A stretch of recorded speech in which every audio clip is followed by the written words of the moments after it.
Tonight on CTV News, we have an update on some construction that may affect your daily commute.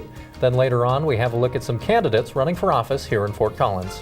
All this plus a full weather forecast, sports, and entertainment starting right now on CTV News.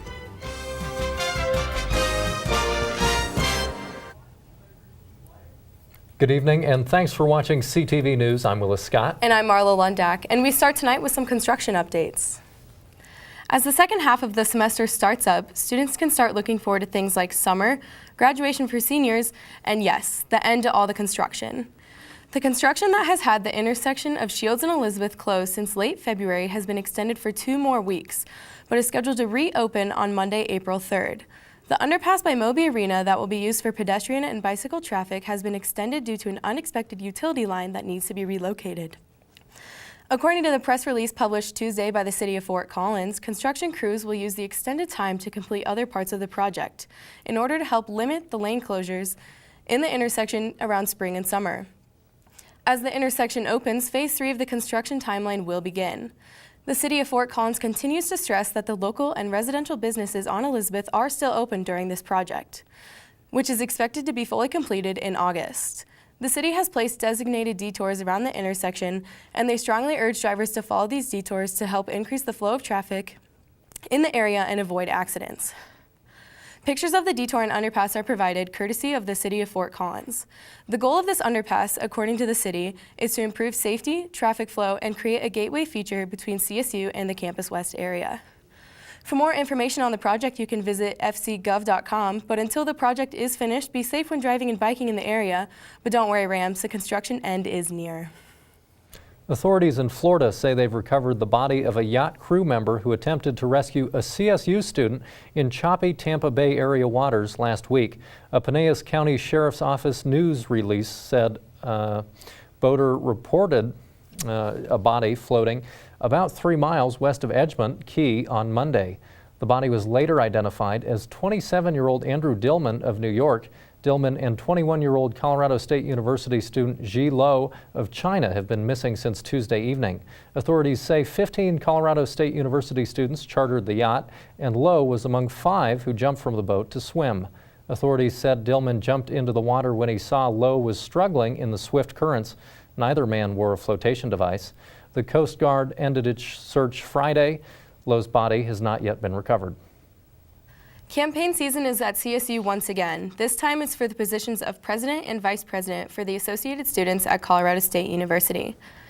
This year there are a total of 4 campaigns for president and vice president. These candidates are Nick Bone with running mate Tristan Siren, Edward Kendall with running mate Kyrie Merlin, Haley Morton with running mate Yuval Rosenthal, and Josh Silva with running mate Michael Wells. ASCSU will hold 2 debates involving the president and vice presidential campaigns. The first debate will occur on March 23rd from 1 in the afternoon to 3 on the campus plaza, and the second debate will be held March 29th from 6 to 8 in the evening in the Laurie Student Center Theater. Students can vote for a campaign online from April 3rd to April 5th on RamWeb. Campaigns will conclude April 5th at 4 in the afternoon. Election Day is back for Fort Collins residents. Voters will cast their ballots in the citywide election in just 2 weeks. Mayoral and District 5 City Council candidates discussed their platforms at CSU this past Monday. See the impacts of how These Fort Collins residents spent their Monday night preparing for the upcoming election. I vote in every election. Nevin Mandel went to learn more about the people running to represent him. He'd like to see other students do the same. I really wish more students would have turned out. One of the moderators says the candidates emphasized a single key point about CSU and Fort Collins. We're all together here as one big community and as one big family. They discussed subjects ranging from the environment to transportation services and housing costs. Mandel believes that students need to get informed about all these current issues.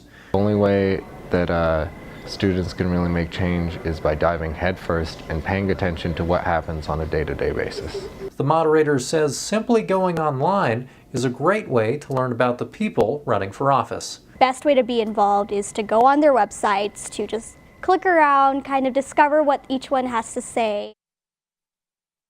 You can find a complete list of all the candidates and ballot issues on the City Clerk section of the Fort Collins website. One local hat has been making rounds around the country. Vareha Pratt, a sophomore apparel and merchandising major at Colorado State University, designed a hat in honor of Black History Month by the CSU Black and African American Cultural Center and the director of the CSU bookstore, John Perry.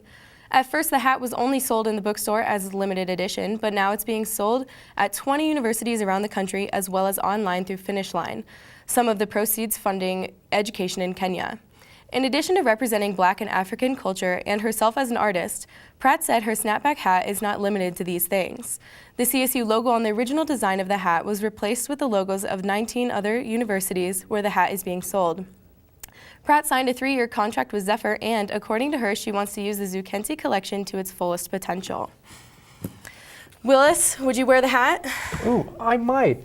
I'll tell you something. I wore a hat for the first time today. For the first time? In like a year. Wow. I wore a baseball cap. I know, I did And see you. I got a lot of comments. I got a lot of attention from Yeah, it, which I really enjoyed. I like the attention. But now I got to step up my game because the just plain blue baseball cap doesn't work. It's not going to get any attention. You got to get the snapback. This would do it. It would. Do you think it would look all right? I think it would look great. You Okay. should definitely wear it for the next show. I think it would look great.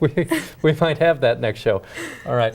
Well, that's all we have for news, but coming up, Sierra Symes gives us the full weather forecast and tells us if this nice weather is here to stay. Then later on, we have sports and entertainment.